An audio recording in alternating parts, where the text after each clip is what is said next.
Il-pajjiżi Ewropej qed jevalwaw l-aħjar miżuri u strateġiji għal moviment tan-nies u kunsinni ta' prodotti mir-Renju Unit.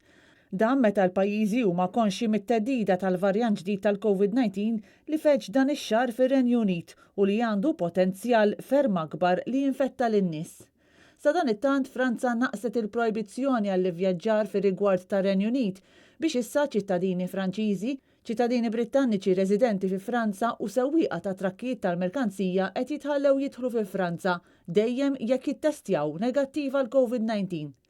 Il-messaġġ li qed jingħata u wieħed ċar li dawn is-sewwieqa bl-ebda mod m'għandhom imqar jittantaw jivvjaġġaw lejn il-port ta' Dover mingħajr iċ-ċertifikat li juri li mhumiex infettati bil-virus. Fl-aħħar sigħat numru ta' soldati kienu qed jgħinu lil ħaddiema mit-taqsima Test and Trace tas-Servizzi tas-Saħħa Brittaniċi biex isiru testijiet fuq dawn is-sewwieqa. Is-Segretarju Brittaniku responsabbli mill-komunitajiet Robert Jenrick wissa li jistgħu jgħaddu l-ġranet sakemm jiċċaqalqu trakkijiet li qed jiffurmaw serbut twil ħafna fil-port ta' Dover.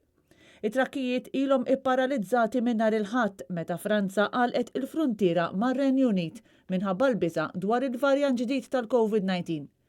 Fi żviluppi oħra l-Olanda neħħiet il-projbizzjoni għad-dħul tan-nies mir-Renju Unit dment li anke dawn jippreżentaw ċertifikat li ttestjaw negattiv għal coronavirus.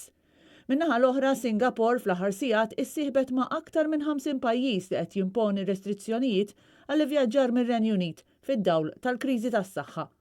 Is-sitwazzjoni fir-Renju Unit għadha inċerta daqs qatt qabel fost rapporti li l-varjant ġdid tal-Covid-19 kompla jinfirex brata maġra fost il-popolazzjoni u l-Ministri Brittaniċi għadhom qed jikkunsidraw li jestendu l-ogħla stat ta' limitazzjoni għal movimenti tan-nies għal aktar żoni u reġjuni fl-Ingilterra.